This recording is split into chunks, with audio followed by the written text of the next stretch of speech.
Good morning, and a very warm welcome to the Morning Modern Chat Network briefing. Thank you so much for starting your day with us. It's Tuesday, the 11th of November, 2025. We have a lot to get through today.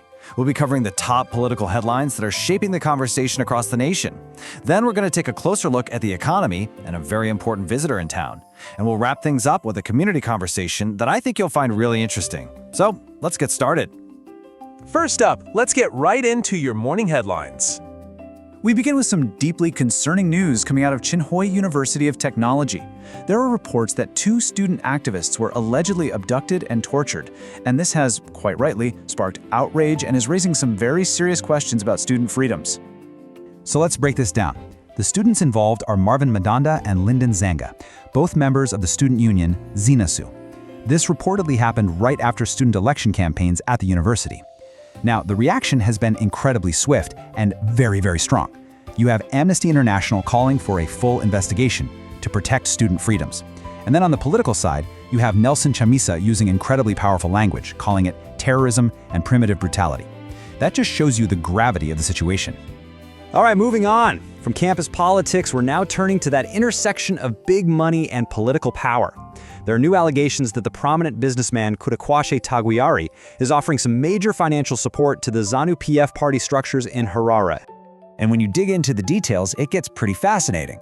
The pledge is reportedly for a massive $150,000 every single month, and this is supposedly to pay salaries for party officials. Now, the stated public goal is to reclaim Harare for ZANU-PF, but insiders suggest this is more of a strategic move by Tagwirei to strengthen his position and protect his business interests. This, of course, is where you hear that term state capture come up, this deep concern about private interests having so much influence that they could effectively control state decisions. It's a very blurry line.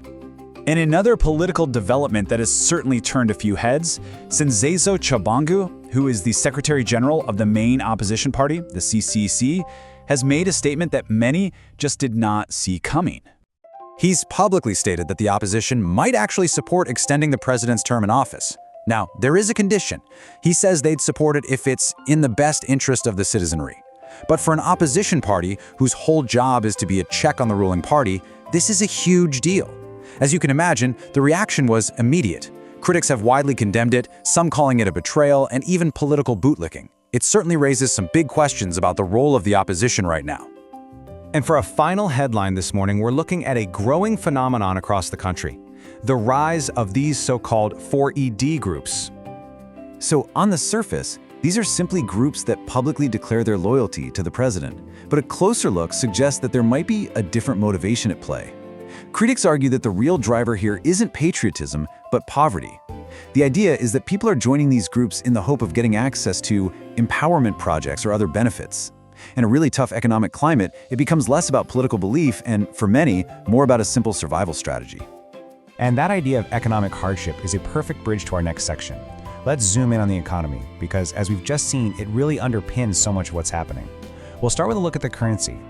Here are today's US dollar to ZiG rates, and you can see the official rate is pegged at 26.90. But the reality on the ground is, well, quite different. Just look at the in-store rates at major places like InScore and KFC. They are significantly higher. This gap between the official rate and the practical rate people are dealing with every day, that really tells the story of the economic challenges people are facing. But the big economic story of the day has to be the visit of Nigerian billionaire Aliko Dangote. He's in Harare, and it raises a really important question. Beyond all the public handshakes, what's really on the agenda? And I think this is the best way to understand a visit like this. There are really 2 parallel realities. What we see in public is the goodwill tour, the photo opportunities, the diplomatic theater.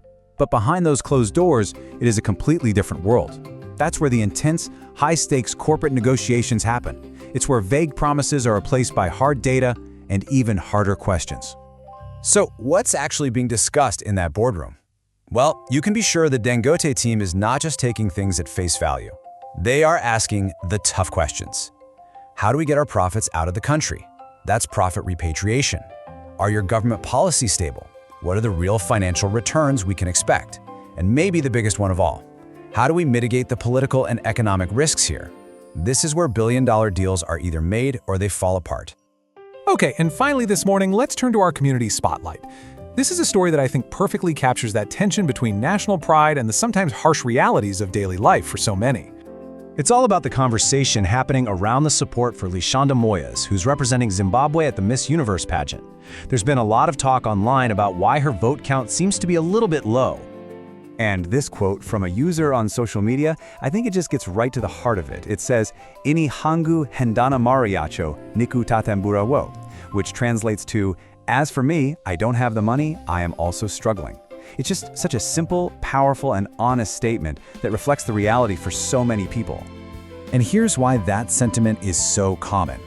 To vote for Lishanda, you have to download the official Miss Universe app, and then you have to actually purchase vote packages. The costs start at nearly $1 for just 3 votes. And for many people, even if they are bursting with national pride, that's a significant expense they just can't justify. However, it is worth pointing out that there is a free option. For anyone who wants to cast a ballot without spending any money, you can earn one single vote by watching an advertisement inside the app. So it's a small way to participate without that financial burden. And that brings us to the end of our briefing. Thank you so much for joining us this morning. We are building this platform through honest work, so if you find value in what we do, please do like, share, and subscribe. It makes a huge difference. Have a wonderful day, and we'll see you in the next briefing.